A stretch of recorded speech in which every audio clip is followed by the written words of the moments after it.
this video, I'm going to show you how to change a flat tire. I used to go away to cycling weekends all the time. And the organizers of those weekends knew I was kind of handy with the bicycle. And they would ask me, you think you can do a small seminar on how to change a flat tire for the people who are here this weekend? And after those seminars, the participants would always come up to me and say, I learned so much from you today.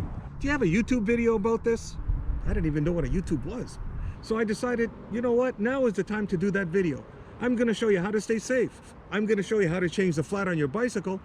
And I'll even show you how to fix a tire. We got a lot of stuff to cover in this video, so let's get started. Before you venture out onto any bicycle trip, make sure you always carry these tools with you. A bicycle tube, a set of tire levers, and spend a little extra money on the tire levers. It can mean the difference between a successful repair or having to call someone to pick you up. They're not that expensive. You'll also need something to inflate the tire. You can use a bicycle pump or a CO2 tire inflator. Either one will do the job. Just make sure the one you get will fit on the valve of your bicycle tube. And if you want a little extra insurance, you might want to carry a patch kit. Once you realize you have a flat, get yourself off the road to a safe place. This may sound obvious, but you wouldn't believe how many times people forget to do this and try to do repairs in the middle of the road with oncoming traffic. Now we're going to remove the wheel with the flat.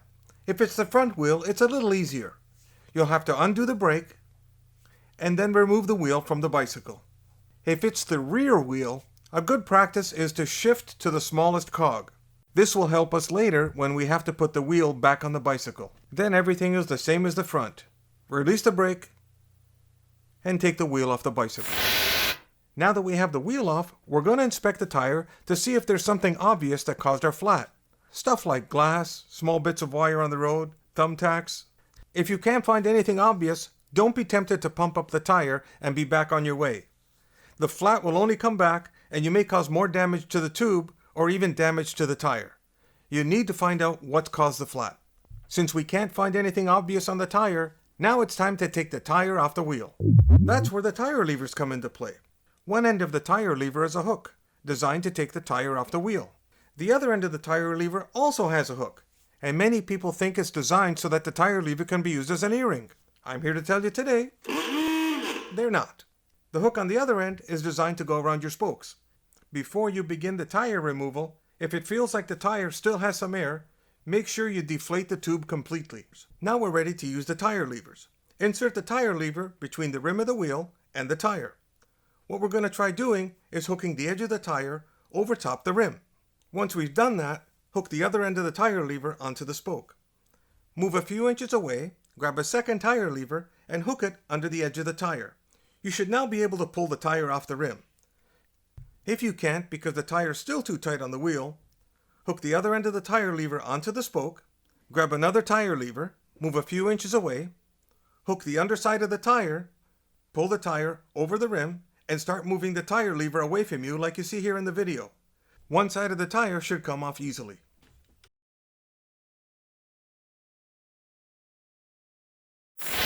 Now with the tire loosened off, remove the bicycle tube from the tire. Do a quick visual inspection and see if you can find the puncture on the tube. In my case it was obvious. You might not be so lucky. The quickest way to get yourself back on the road is to use a brand new tube. Take the broken tube, put it away, and try to fix it at home. Here's a tip for you.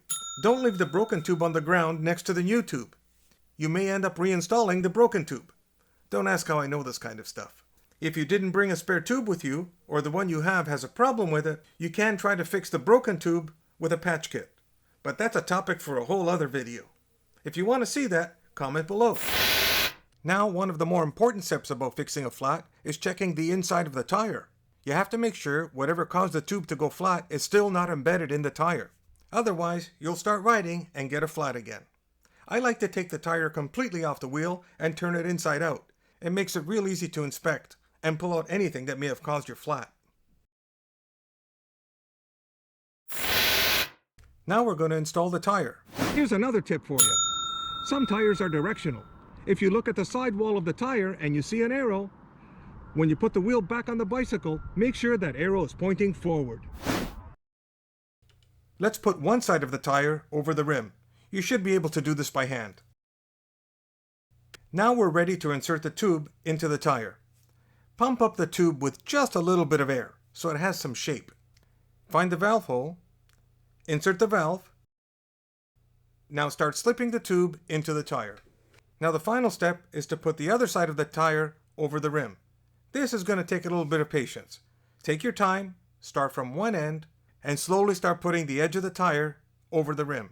When you get near the end, you'll need a little bit of patience. It takes a little bit of time and effort to wiggle the tire back over the rim. If you're having a real difficult time, you can use one of the tire levers to help you do that. Just be very careful you don't puncture the tube. Once you got the tire over the rim, you want to look at both sides of the tire and make sure that the tube is not sticking out and being pinched between the tire and the rim. If you do see a part of the tube that can be pinched between the tire and the rim, push the tube back into the tire. Now it's time to pump up the tire. You put air into the tire through the valves. There are two common valves that you'll find on bicycles. A Presta valve, which you'll usually find on a road bike, or tires that require high pressure. If you do have a Presta valve, notice the top of the valve. It has a small nut. When you want to put air into the tire, you have to unscrew the nut completely before you can put your pump on it. Once you've filled the tire to the desired pressure, you have to tighten the nut back down. The other type of valve is a Schedar valve. You might be familiar with it. It's the same one you see on a car. You'll usually find the Schedar valve on mountain bikes and hybrid bikes because those tires require lower pressures. Earlier on, I showed you two portable tools that are capable of pumping air into these valves.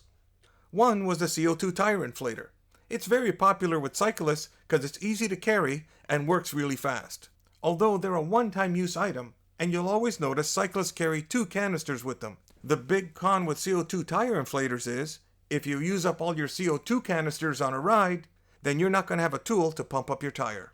When you're using the CO2 canister, realize it's going to get very cold, to the point you may get frostbite. Make sure you protect your hand with something like your shirt or even your riding glove. One thing to take note of, the air from a CO2 tire inflator will only last you one day and then your tire is going to go flat again. When you get home, deflate your tire and pump it up with a regular pump. The other portable tool I mentioned to you is a bicycle pump. Now I'm old school and I like these, even though they weigh a little bit more than the canisters and it requires a little bit of manual operation to pump air into the tire. I like the assurance of knowing I'm never going to run out of air and that my tire is not going to deflate by the end of the day. Most portable pumps are capable of fitting on both the Presta and Schedar valve. It's a real good idea to read the instructions beforehand and set the pump up for the type of valve you have on your bike. When you're putting your pump on the valve, that long part of the valve is called the valve stem. It's prone to breakage if you're not careful. To stop that from happening, put your hand behind the pump, as you see here in the video. It'll help to support the valve stem while you're pumping the tire. We're now ready to reinstall the wheel. Put it on the bike, lock it into place. Now most people have trouble with the rear wheel. It's not that difficult if you plan ahead, and we did, by shifting to the smallest cog. Put the wheel back onto the bicycle and make sure the chain is on the smallest cog. You'll find that the wheel gets stuck and won't go in any further. What you need to do is grab hold of the derailleur, pull forward, and the wheel will drop into place. Then line everything up, lock the wheel into the bicycle, and there's one more step. Don't forget to re-engage your brake and test to see that it works.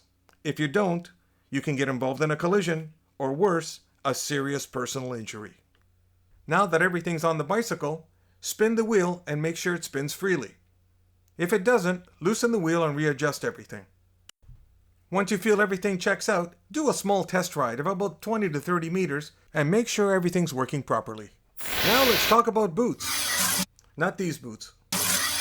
Not those boots. Not even that boot. We're talking about tire boots. This temporary fix should get you on the road and back home. You can use pretty well anything. I like to use old tires. I cut off the edge of the tire, make small pieces, and keep them in my saddlebag. You can even use an old business card from that pesky salesperson that keeps coming to your house. You can even use money, just fold it in half or fold it onto itself, and you have a tire boot. And if you want to buy them, you can get them at your local bicycle shop. Let me show you how they work. In my example here, I got a hole in the side of the tire, which usually means you got to flatten the tube. So I changed out the tube, put in a brand new one, and before I put the tire in, that's when I'm going to use the tire boot. And it's the same thing for whatever tire boot you use. Slide the tire boot under the hole between the tube and the tire. Once you pump up the tube, it'll hold the boot in place and you'll be able to get home or to the nearest bicycle shop and put on a brand new tire. Well, that's it for this video on how to fix a flat. I hope you learned something. Even if you don't want to attempt the repair, at least now you know what tools to bring with you on any bike ride and what's involved. If you liked the video, why don't you share it with your friends? Actually, better thing is, why don't you bookmark it? Because if you do get stuck, you can have a look at my video. And if you want to show your appreciation, why don't you give me the thumbs up? And if you want to see more of these videos, hit the subscribe button. We'll see you soon.